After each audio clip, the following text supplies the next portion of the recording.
Hello friends, welcome to CP editorials. आप लोग बताएं कैसे हैं, कमेंट सेक्शन में ज़रूर बताएं। होप करता हूँ काफ़ी अच्छे होंगे और कोड फोर्सेज एजुकेशनल राउंड देते भी होंगे। आज हम डिस्कस कर रहे हैं एजुकेशनल राउंड 131। बहुत ही बेहतरीन राउंड था। प्रॉब्लम सी और प्रॉब्लम डी दोनों ही बहुत ही अच्छे क्वेश्चन थे। ए बी भी एक ग्रेडी था बट अच्छा क्वेश्चन था।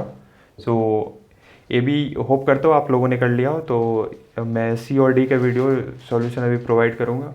ए बी लाइक अगर आपसे सॉल्व नहीं हुआ तो आप दूसरे के कोड्स, किसी और बंदे के कोड देख सकते हैं, मेरे भी देख सकते हैं। मैंने भी सॉल्व करके डाल रखा है कोड्स। बहुत ही अच्छा वीडियो था। वीडियो स्टार्ट करने से मैं पहले बता दूं कि ये video sponsored by Newton school है। इसका लिंक डिस्क्रिप्शन बॉक्स में गिवन है। आप लोग एक बार वेबसाइट ज़रूर विजिट करें, राइट। तो बिना टाइम वेस्ट किए आते हैं अपने प्रॉब्लम पे। schedule management, there are n workers and m tasks. The workers are number from 1 to n. Each task I has value ai, the index of worker who is proficient in this task. So there will be n workers. The workers are number from 1 to n. So number 1 to n है और task है, total number of task m है, right. और कह सकते हो कि आप कुछ वर्कर हैं, किसी खास काम में एक्सपर्ट हैं, तो टास्क को बता दिया, गिवन है हमारे पास टास्क। अगर हम देखें तो पहला एग्जांपल जो है 1 to 1 2, तो ये टास्क नंबर 1 है। टास्क नंबर 1 2 3 4 और ये वर्कर का नंबर है जो कि इसमें एक्सपर्ट है, एक्सपर्ट वर्कर। एक्सपर्ट वर्कर की खास बात क्या है कि अगर ये टास्क 1 में एक्सपर्ट है तो टास्क 1 को ये 1 आवर में कंप्लीट कर देंगे। ये टास्क 2 वाला अपने टास्क 2 को 1 आवर में कंप्लीट करेगा। टास्क 3 को ये 1 आवर में कंप्लीट करेगा, जो कि वर्कर इसका असाइंड है। बट दूसरे वर्कर उसी काम को करते हैं, दूसरा वर्कर करता है तो उस टास्क को 2 आवर लगता है।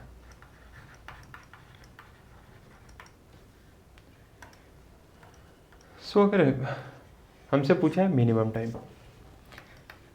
Minimum, maximum, max of minimum, मिन, मैक्सिमम, इन सबको देख के आपको एटलीस्ट एक ख्याल आना चाहिए। Binary search on answer. ये बाइनरी सर्च ऑन आंसर बहुत सारे लोगों के लिए नया होगा। अगर आप पहली बार सुन रहे हैं तो एक एग्रेसिव काउ है problem, aggressive cows on sponge, ये ज़रूर प्रैक्टिस करें। और जो लोग बाइनरी सर्च पहली बार सुन रहे हैं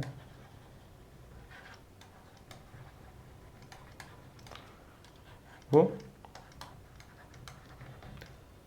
कुछ कॉन्सेप्ट्स पढ़ें। बाइनरी सर्च होता क्या है, कब लगाते हैं, ये सब पढ़ें। मैं एक ओवरव्यू दे देता हूँ बाइनरी सर्च का।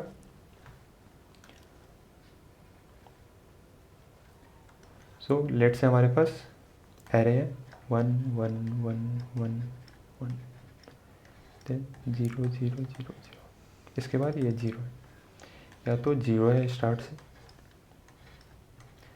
1 1 1 1 है, राइट, इसके बाद 1 होगा। तो हमें फाइंड करना रहता है ऐसा में लास्ट 1 कह लें या फिर हम फर्स्ट 0 फाइंड करते हैं।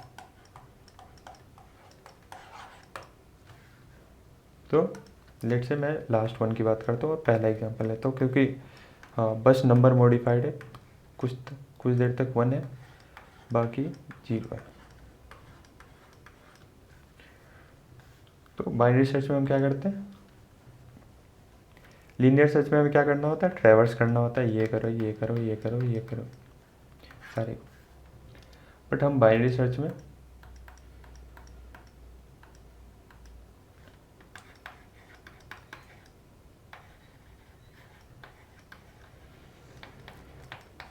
एक प्रॉपर्टी यूज़ करते हैं कि अगर ये 1 है तो इसके लेफ्ट में 1 ही होगा, और अगर ये 0 है तो इसके राइट में सिर्फ 0 ही होगा, राइट। तो लेट से हमारा सर्च स्पेस इतना है, तो हम इक्वली डिवाइड करते हैं। इक्वली ही क्यों करते हैं, आप टाइम कॉम्प्लेक्सिटी पढ़े होंगे, टाइम कॉम्प्लेक्सिटी जिसमें मास्टर्स थ्योरम ये सब पढ़ाया जाता है। तो T N equal to 2T n/2 plus O N, ऐसा पढ़ा होगा आपने, या T n/2 प्लस O1 ऐसा पढ़ा होगा, 2T n/2 plus O n ऐसा कुछ कुछ पढ़ा होगा। तो यहाँ से आप, इससे हमें आता है कि ये time complexity n log n देती है, ये शायद log n देती है, मुझे ध्यान नहीं है। तो इस वजह से लॉगरिथमिक करने के लिए हम करते हैं नहीं, राइट, ये log n देती है। तो अगर हम देखें इस पॉइंट पे हमारा, अब हमने हाफ देखा और इस पॉइंट पे हमारे हम फाइंड कर रहे हैं 1, राइट। इस पॉइंट पे हमारा 0 वैल्यू है, तो हमें गारंटीड है कि इधर से इधर सर्च स्पेस में 0 ही होगी, राइट। तो अब मेरा सर्च स्पेस कितना हो जाएगा, मैं लास्ट 1 फाइंड कर रहा हूँ तो यहाँ से यहाँ तक करूँगा, यही बाइनरी सर्च होता है, सिंपल। तो हम एक L लेते हैं, एक R लेते हैं, एक मिड लेते हैं। If A mid equal to 0 then R हमारा क्या हो जाएगा, मिड -1। तो हम इतने दूर में सर्च ही क्यों करें, हम यहाँ से ये रेंज को कम के मिड -1 कर देते हैं। बट अगर हमारे पास ये 1 आता तो हमें गारंटीड है कि ये इस साइड 1 है ही, तो इस केस में क्या करते हैं, else L equal to mid +1, right. यही बाइनरी सर्च होता है हमारा। बट इस क्वेश्चन में तो 1 और 0 गिवन नहीं है, तो कैसे आएगा। तो हम कोई फंक्शन लिखते हैं, कोई हम फंक्शन से ट्रांसफॉर्म करते हैं ताकि या तो स्टार्ट के कुछ एलिमेंट तक 0 जाए, उसके बाद 1 है, या 1 है 0 है। जैसा एग्जांपल अगर मैं बात करूं तो लेट से हमारे पास एरे गिवन रहता है 1 5 7 9 11 15 23। हमें फाइंड करना है कि इस एरे में 7 प्रेजेंट है या नहीं, 7 प्रेजेंट है या नहीं। तो अगर हम एफ एक्स देखें, F X equal to X less than equal to 7, तो ये 1 1 1 क्रिएट होगा, ये 0 0 0 0। ये फंक्शन आपको ढूंढने पड़ेंगे कंडीशन पे। अब क्या हो गया, अब इसमें हम लास्ट 1 ढूंढ सकते हैं इजी, राइट। तो अगर हम देखें minimum time of all task can be completed by, हमें मिनिमम टास्क पूछा है, तो इसमें बाइनरी सर्च कैसे लेगा, क्योंकि लेट से मैं कुछ सर्च कर रहा हूँ, ऐसा करता हूँ, ये L है, ये R है।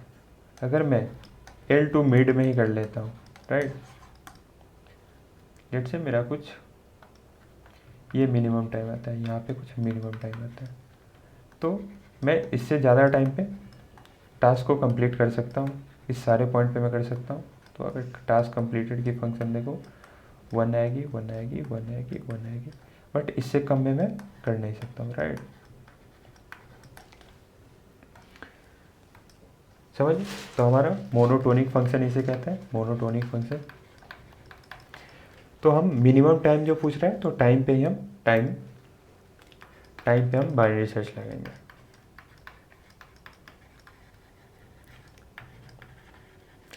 लेट से हमें मिलता है कि 15 आवर में वो काम कर ले रहा है, 15 आवर्स में कंप्लीट हो जा रहा है। फिर हम चेक करेंगे 1 to 15 ऐसा लोअर लिमिट अगर 1 है तो फिर हम चेक करेंगे कि क्या ये 8 आवर में भी कंप्लीट कर पाता है या नहीं।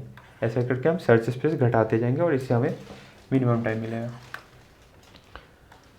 तो अब हम कोड के थ्रू समझते हैं इसे, क्योंकि ज़्यादा आसानी होगा कोड के थ्रू समझना।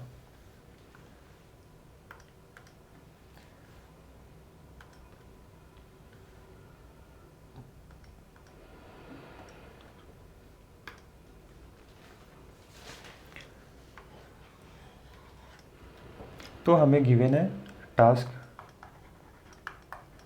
टास्क की नंबर कोई भी रहे, कोई सा भी नंबर का टास्क हो, उसे इम्पोर्टेंट नहीं है। लेट से वर्कर नंबर इम्पोर्टेंट है, कोई से भी टास्क हो। लेट से 4 टास्क को नंबर 1 वर्कर करता है, और 2 को, मतलब ये एक्सपर्ट है करने में, 2 वर्कर किसी 2 टास्क में एक्सपर्ट है, 3 वाला वर्कर किसी 5 टास्क में एक्सपर्ट है, राइट। और हमारे पास 3 वर्कर है, कितने काम है, 3 2 5 2 7 4 11 वर्क है। तो हमें इससे कोई मतलब ही नहीं है कि कौन सा टास्क का नंबर क्या था, उससे कोई रिलेटेड नहीं है, क्योंकि हमें आवर फाइंड करना है, राइट। तो मैंने काउंट कर लिया कितने एक्सपर्ट लोग किस काम में है। लेट से 1 4 कामों में एक्सपर्ट था, 2 5 कामों में एक्सपर्ट था, 2 का मैंने बात किया था, 3 5 कामों में एक्सपर्ट था, ये मैंने काउंट कर लिया, राइट। अब मैंने simple binary search on time लगा दिया, एक लोअर लिमिट लिया, एक अपर लिमिट लिया, और ये एक चेक फंक्शन होगा जो कि हम फंक्शन डिसाइड करते हैं, राइट। अगर ये हमारा सही है तो हमने क्या किया, लेट से कि ये 15 आवर में वर्क कर ले रहा था, तो हमने लेटेस्ट जो हमारा आंसर था 15 आवर, इसे मैंने कर लिया और अपने सर्च स्पेस घटा दिया 14 आवर। आप एलआर से भी कर सकते हैं, बट मैं एक आंसर एक्स्ट्रा लेता हूँ जो कंडीशन सेटिस्फाई कर रहा होता है उस वैल्यू को पुट करने के लिए। अगर ये कंडीशन नहीं सेटिस्फाई कर रहा होता, इधर कर रहा होता, तो मैं इसमें डालता है आंसर इक्वल टू मिड, ऐसा कुछ। सो और फिर मैंने सर्च स्पेस को घटा दिया। अब हमारा फंक्शन कैसा क्रिएट किया हमने,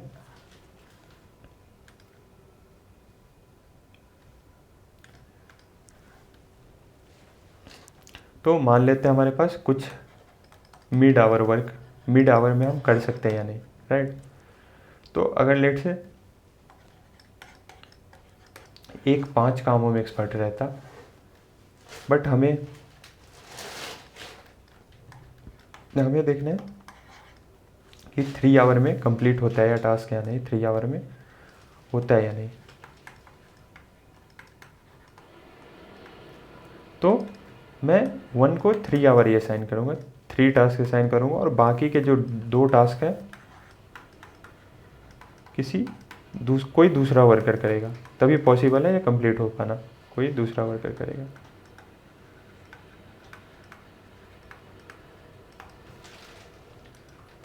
तो मैंने एक ले लिया टास्क लेफ्ट और एक वर्कर लेफ्ट, यानी कि टास्क लेफ्ट क्या है, लेट से ए को 5 काम करने थे बट टाइम 3 आवर ही है, तो ए का काम टास्क बचा रह गया 2, तो वो टास्क लेफ्ट में ऐड होगा। और वर्कर लेट से किसी केस में लेट से बी को,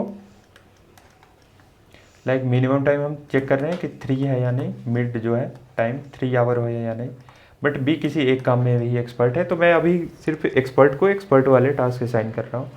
तो बी क्या होगा, 1 आवर ही वर्क किया रहेगा और इसके 2 आवर बचे रहेंगे, राइट। और मैं कंसीडर कर रहा हूँ वर्कर लेफ्ट, क्योंकि अब अनएक्सपर्ट है, क्योंकि वो उस सेम काम नहीं करेंगे।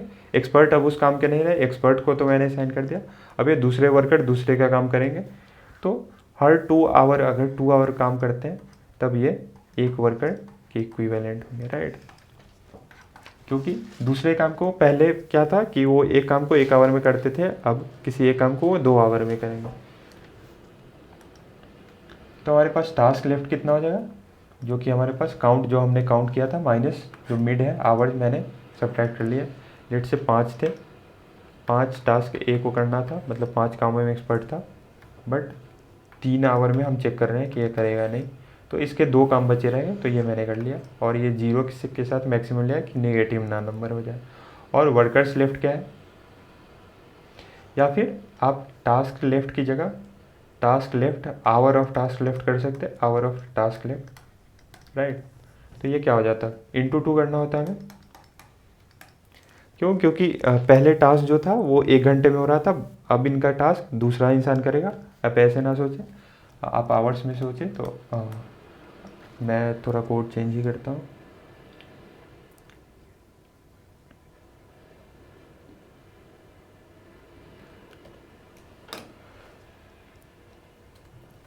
आप ऐसे सोचें, hours of task left equal to, तो इतने टास्क बचे हुए हैं,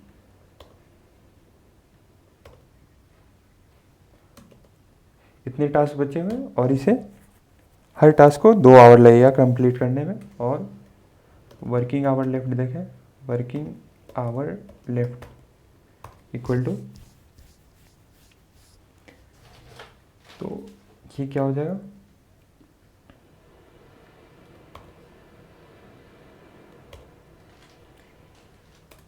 डिवाइडेड बाई 2 नहीं होगा, राइट।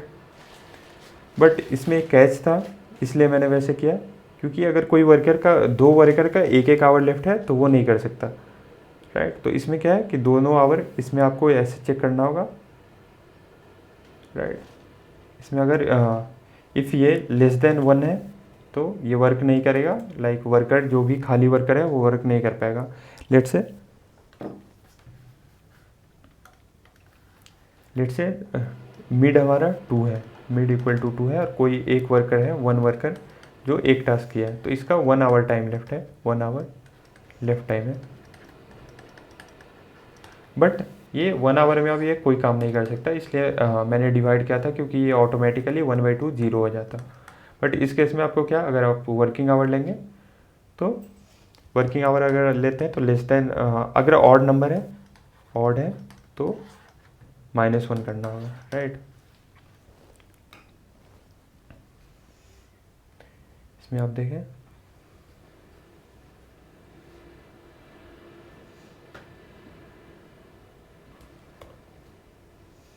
माइनस,